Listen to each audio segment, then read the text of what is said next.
Chapter 6. Uber it is. Did you reach the same conclusions as me, reader? I did. You're right, you said on the cell phone, speaking to Alphys on the other end. Your insistence on getting help with rebuilding the machine was taken seriously. You thought it would lead to hiring someone at your college, or maybe even an experienced scientist or engineer. Instead, you found out there was a monster scientist named Alphys. Papyrus and Ambassador Frisk convinced her to join your efforts in getting the machine fixed. If we can identify the link between the ones who disappeared, then we will be a lot closer on figuring out what happened. Yeah, but we only know the disappearances weren't random. We don't know why the machine had pulled those specific people, you said, staring at the numbers on the screen. Alphys was, to put it simply, a godsend. She knew way more about monster technology than you or Red. In fact, if she had been on the original machine-fixing team, it would have made your life a lot easier the first time you were trying to get the machine put together. So, why didn't Sans include her on the original team? I'll check the details on the physicals we gave all the skeletons when they showed up. Maybe we'll see a connection. Alphys stuttered on the other end. Yeah, okay. I'll see what I can do on my end. And thanks. This will be a big help, you said, biting your tongue at questions you wanted to ask. Did Sans ever try to get you to help fix the machine the first time? Did you refuse for some reason? It wasn't really any of your business. The important thing was she was helping now when lives were on the line. Oh, geez, I'm just glad to help. No need to thank me. Good night. Alfie stuttered before hanging up. Good night, you said before hearing the click and shutting off your own phone. Maybe you were just thinking too much about this because Alfie seemed really nice. And it would have been great having someone so nice when you first started working with the skeletons. At least you now knew things you didn't before. Based on the calculations found when downloading the machine's data, it didn't just grab random skeletons to teleport. Tiffany was grabbed because she was closest, but the others were targeted. The numbers themselves only told you that much, not how they were targeted. You heard a knock on the door. It wasn't Blue's knock. You still felt tense as you got up, though. You opened it to find Classic Paps on your welcome mat, nervously pulling at his gloved hands. Human, I, wanted to ask a favor. No favors, it's on the list, you said, slamming the door. It ended up hitting Classic Pap's moving boot as he winced. Perhaps make an exception. I asked Black and Blue, but they... Nope, you said, trying to shut the door again. Boot still in place, though, as Classic Paps grimaced. His foot was going to be black and blue if he kept this up. How did Edge get you to do this? I don't think I'm as good at... Move your boot. No means no, you said, nudging the boot with your own foot. Instead of backing off, though, the tall skeleton pushed forward. You found yourself falling on your butt as Papyrus sat in front of you on his knees, clasping his hands together while taking on a begging posture. Please, human, I don't want to do it myself. Getting slapped the first time was scary enough. I told you. Wait, slapped? You asked, looking him over. Who would slap this guy? Well, it wasn't intentional. Red had been getting drunk a lot more with our brothers gone. Black and even Blue won't have anything to do with getting him from Grillby's. As the great Classic Paps, I took responsibility. Red slapped you? Where? Is it serious? You asked, sitting upright and looking Classic Paps over. There was an orange glow to Classic Pap's cheeks. I had some monster candy. It was just a scratch and really my fault. You see, I picked him up like I do with my brother. He thought I was Edge for a minute, but then got angry when he realized I wasn't and started flaying about. It was an accident. Yeah, okay, but now you make this sound dangerous. It would be a lot more than a scratch if I got hit, you said, crossing your arms. Classic Paps didn't hesitate in his response. He would never hurt you, Classic Paps said, voice lowering and more solemn. Let me guess, because we're all just good friends and he likes me so much, you said with a huff. You really weren't sure if you could stand a bullshit line about being friends. No, because you are our only chance to see our family again. You winced, suddenly having trouble looking at Classic Pap's face. It wasn't just the words, but how he said them. Like, you're the savior who was going to fix everything, rescue everyone gone. It made you pause and say no again. You really can't get Black or Blue to get him instead? Black refuses to put up with drunk Red, and Blue has been distant with all of us. Classic Pap said, not getting up from the floor. You didn't want to just say yes. It was on the list, damn it. No asking you for favors. It was important you stuck with your demands, or these guys would walk all over you again. It doesn't have to be a favor, though. Pay me, you said, holding a hand out. Classic Paps blinked, looking from your hand to your face. For what? For picking up Red. It's $50. You pay me $50, I'll go get Red and bring him home. You said, the dollar amount randomly picked at the top of your head. You really didn't care about the money. But maybe Classic Paps would change his mind and do it himself if you demand money. Oh, thank you, human. Here you go. Please be quick. Classic Paps said, slapping not 50 but $60 in your hand quickly with a smile. Or maybe you should realize how absolutely stupid it was thinking a filthy rich monster would be worried about losing chump change over this. You're reminded of a time when Sans said you had plenty of nerd smarts, not so much smart smarts. Yeah, okay. I'll go do it now, you said with a sigh as you got up. It wasn't a favor, damn it. You were getting paid.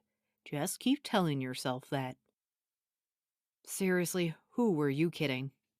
Classic Paps shot up, nearly causing you to stumble back. He reached out and picked you up. You found yourself grabbing his shoulders for support as he swung you in the air. Thank you, human. I shall await your arrival of my lazy, edgy cousin. Classic Paps said before dropping you back to the ground. You unsteadily took a couple of steps and found yourself nearly falling, grabbing on to Classic Pap's armored chest for support. The orange glow was back in his cheeks as he grabbed your waist to steady you. You let go, blushing, taking a step back. Sorry, you, don't normally do that, you said, another sentence almost spoken. You only do that with everyone else but me.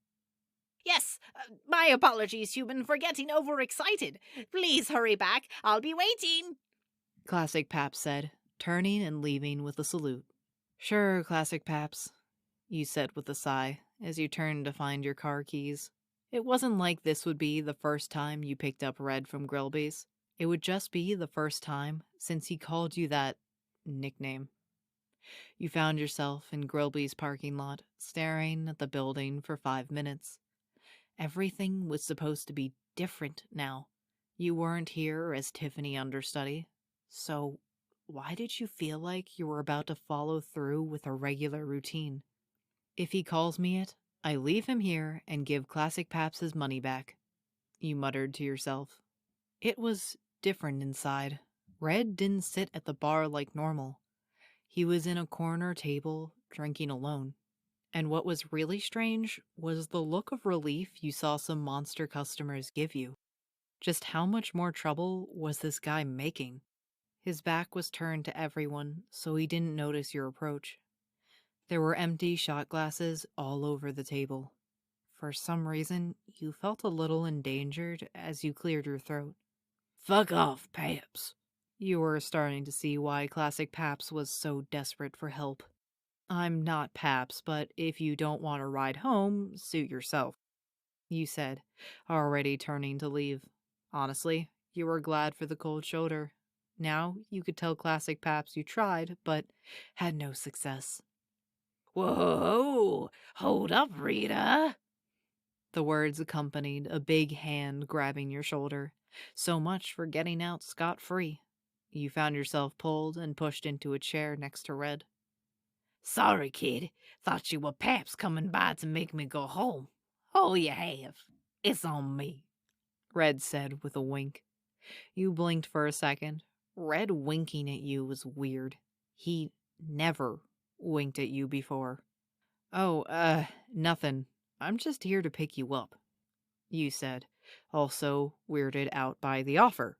You hung out with him at Grilby's before, but it was always on separate checks. Ah, don't be like that. Hey, Grilby, can you get over here? Kid needs a drink. Red yelled, waving his hand. You heard footsteps and felt heat waves touching your backside. You're cut off, Red, Grilby said, voice dead serious.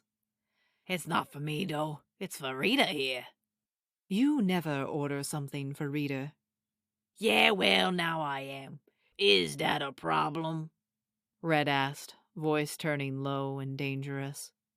The red eyes appeared to glow brighter, smile still in place, but the sharp teeth became more pronounced.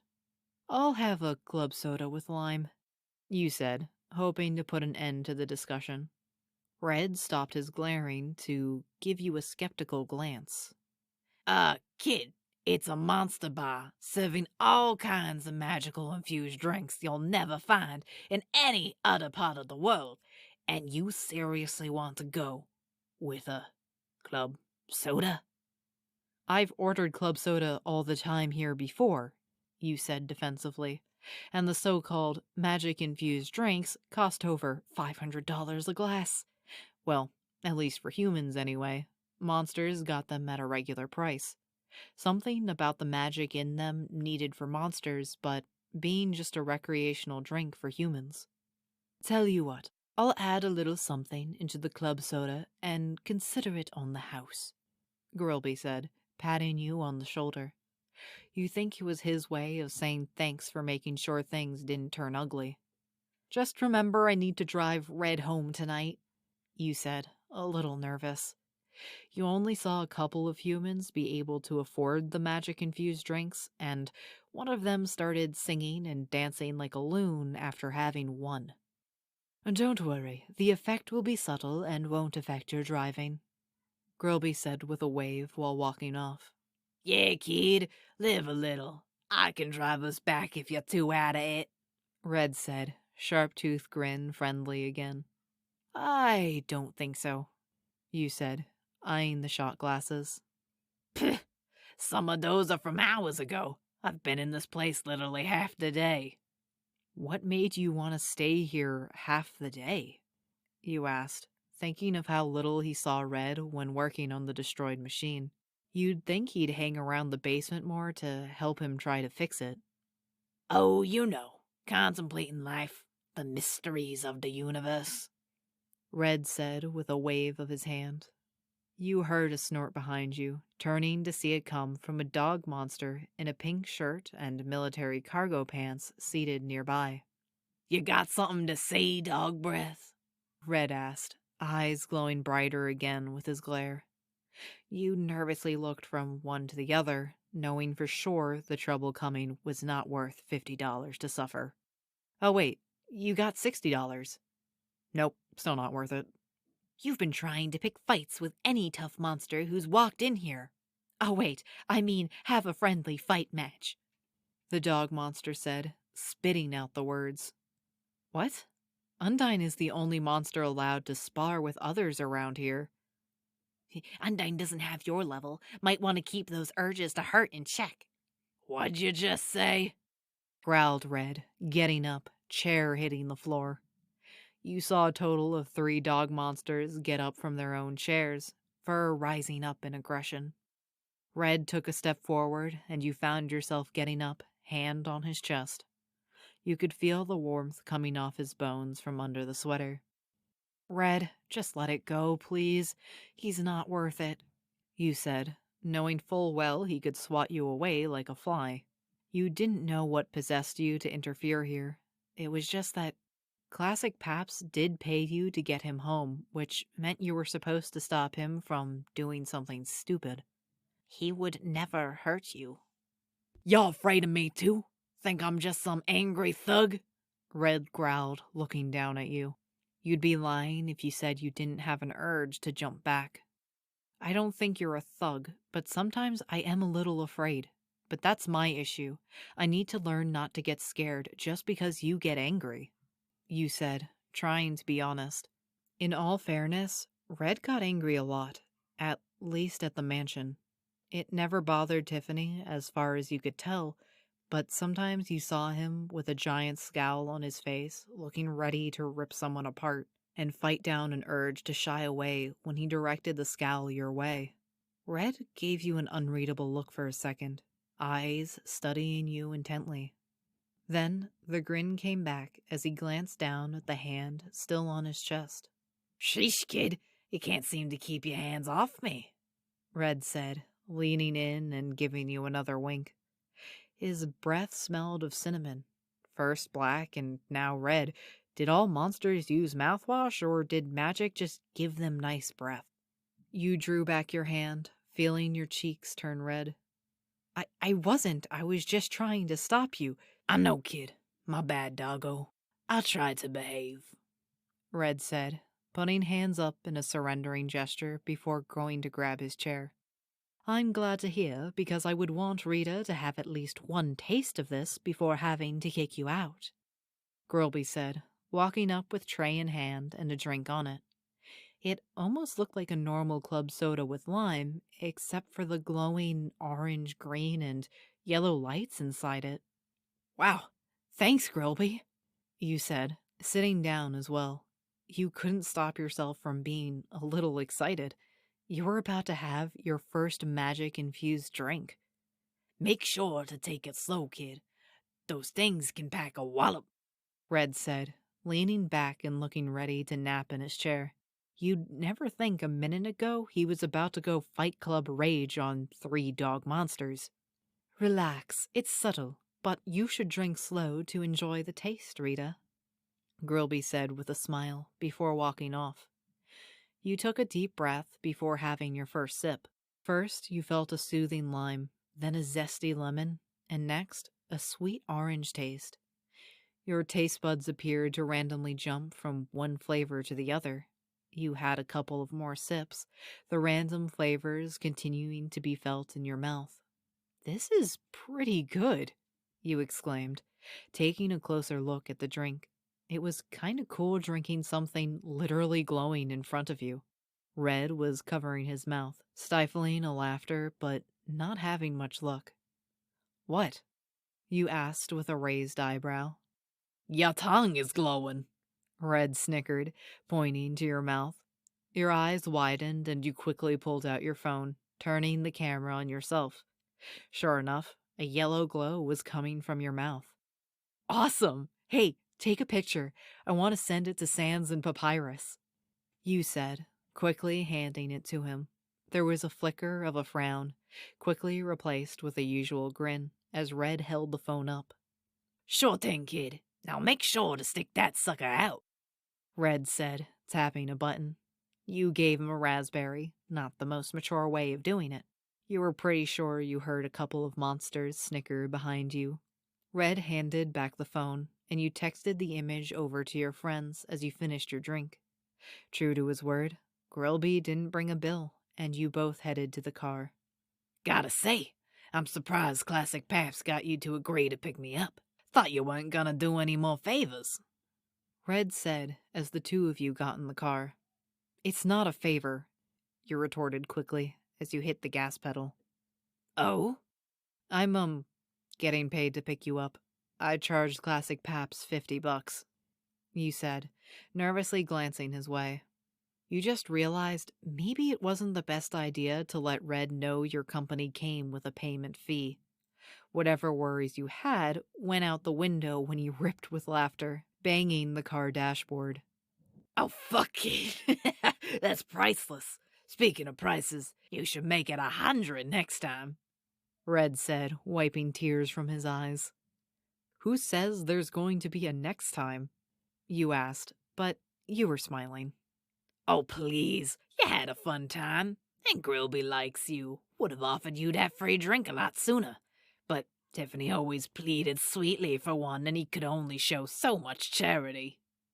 There was an awkward silence. You don't think Red meant to mention Tiffany, especially after telling you not to say her name.